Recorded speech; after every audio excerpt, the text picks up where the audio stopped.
السلام علیکم فرینڈز، آپ تمام دوستوں کو اس اسپیشل ویڈیو پہ خوش آمدید۔ اور آج کی ویڈیو میں ہم بات کریں گے بیسیکلی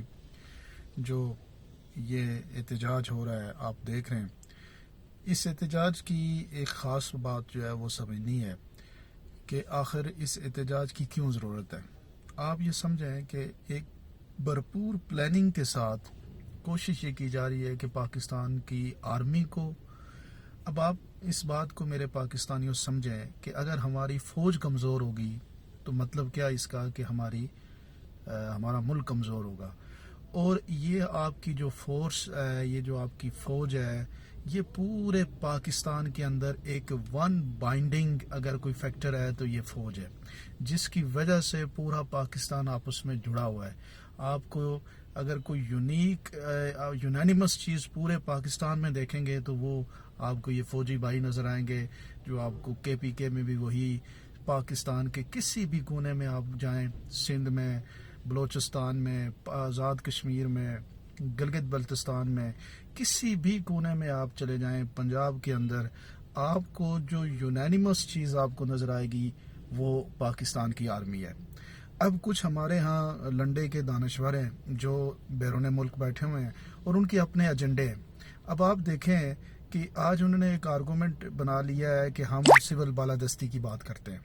تو مجھے یہ بتائیں کہ عمران خان کو جو 1,84,00,000 لوگوں نے ووٹ دیا ہے، کیا وہ پاکستان کی عوام نہیں ہے؟ کیا ان کا ووٹ کیا جمہوری ووٹ نہیں ہے؟ آپ اس بات کو سمجھیں۔ اور یہ صرف جمہور کس کو سمجھتے ہیں کہ آپ یہ اپنے آپ کو جمہور سمجھتے ہیں، یہ سمجھتے ہیں کہ جو ان کے ساتھ ہیں وہی جمہوری ہیں، باقی ملک کے لوگ اگر ووٹنگ میں حصہ لیتے ہیں، کسی ایک اپنے نمائندے کو الیکٹ کرتے ہیں، وہ جمہوریت نہیں ہے، کیونکہ اس میں یہ نہیں ہوتے۔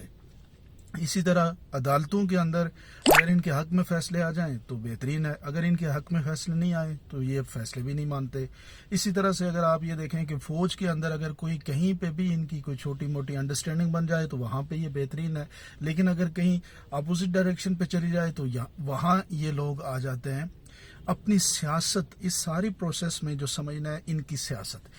کی سیاست یہ ہے کہ وہ پاکستان کی پاور میں رہیں اور پاکستان کی حکومت میں رہیں اور اس حکومت میں پیسے لوٹیں اور ان سے کوئی پوچھے بھی نہ۔ نمبر 1 ایجنڈا ان کا یہ ہے، اور اس ایجنڈے کی اچیومنٹ کے لیے وہ یہ چاہتے ہیں کہ فوج بھی ان کا ساتھ دے، سول سوسائٹی بھی ان کا ساتھ دے، جمہوریت کے نام کے اندر جو لوگوں کو کنفیوز کر کے تاکہ لوگ بھی کنفیوز ہو جائیں۔ اب آپ یہ بتائیں کہ اپوزیشن پہ لوگ ہیں، عمران خان کو تو ووٹ دیا لوگوں نے، ووٹ دینے کے بعد وہ پاکستان کا پرائم منسٹر بنا ہے، اس کو سیٹیں ملی ہیں، ہماری جو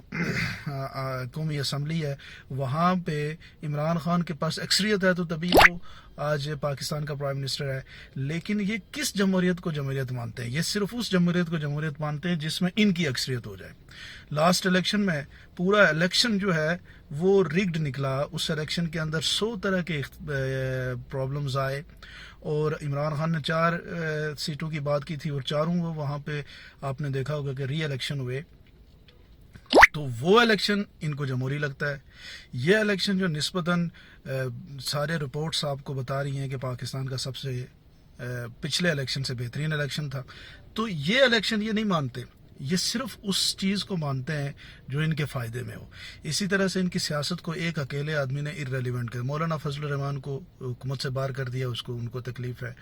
بلاول کو الگ تکلیف ہے، ان کے اوپر کیسز چل رہے ہیں۔ اسی طریقے سے اگر آپ دیکھیں تو میاں نواز شریف کو جو تکلیف ہے وہ آپ کے سامنے ہے کہ وہ اپنی اس تکلیف کی وجہ سے آج ان کی پوزیشن یہ ہے کہ وہ پاکستان کی سٹیٹ کے خلاف ہو چکے ہیں۔ یہ بات آپ لوگ سمجھیں کہ ہمارے ملک کے اندر اگر کوئی سٹیٹ کا سب سے بہترین آرگن ہے تو وہ پاکستان کی فوج ہے، پاکستان کی ایجنسیز ہیں جو اس ملک کی حفاظت کر رہی ہیں۔ اور ہمارے ہاں ارد گرد آپ دیکھیں کہ کیسے کیسے ملک ہیں اور کس کس طرح کی سازشیں ہوتی ہیں، ان کا بھی مقابلہ ہو رہا ہے۔ چومکھی لڑائی ہمارے ہاں انٹرنیشنلی لگی ہوئی ہے، اور یہ ملک کے اندر جو یہ لڑائی لڑ رہے ہیں، جو یہ قربانی دے رہے ہیں، ان کے خلاف ہو چکے ہیں۔ مطلب ایک ایکس پرائم منسٹر 3 دفعہ اس ملک کا وزیر اعظم رہا، وہ شخص بھی آج آپ یہ دیکھ لیں کہ وہ اپنی ذات کی بات کر رہا ہے، وہ ملک کی بات نہیں کر رہا، وہ آپ کے جذبات کے ساتھ کھیل کے صرف اپنی ذات کی بات کر رہے ہیں۔ پاکستان ہے تو سیاست ہے، ہم پاکستان آرمی کے ساتھ ہیں، پاکستان آرمی پاکستان کی ریاست ہے، اور پاکستان کی ریاست کے خلاف جو ہوگا وہ غدار ہے۔ پاکستان آرمی اور پاکستانی جرنل یہ بھی کنفیوز مت ہوں،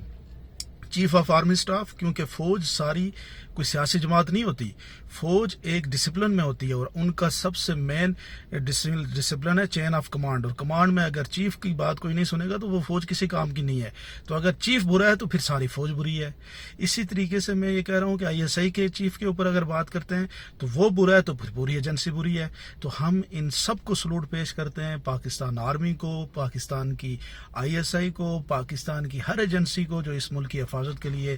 جانیں قربان کر رہی ہیں، انٹرنیشنل فورسز کے خلاف لڑ رہی ہیں، اور یہاں ملک کے اندر بھی بے شمار اس طرح کے جو اب انارکی پھیلانے والے فیکٹرز ہیں ان کے خلاف لڑ رہی ہیں۔ ان تمام کے اگینسٹ اگر کوئی ہے متحد تو وہ پاکستان کی آرمی ہے، اور آپ کو ہمیں پاکستان آرمی کے خلاف اگر کوئی بات کرتا ہے تو یہ سمجھ لیں کہ وہ پاکستان کی ریاست کے خلاف ہے، اور جو پاکستان کی ریاست کے خلاف ہے تو اس کو پابندی ہونی چاہیے پاکستان کے اندر، سیاست میں بھی، اور کسی طرح کی عوامی ایکٹیویٹیز میں اس کو پابندی ہونی چاہیے۔ آپ کا کیا خیال ہے ضرور مجھے کمنٹ سیکشن میں بتائیے گا، اور یہی تھی آج کی ویڈیو۔ آئی ہوپ کہ آپ کو یہ اچھی لگی ہوگی، ہمارے چینل کو ضرور سبسکرائب کیجیے گا۔ بہت بہت شکریہ۔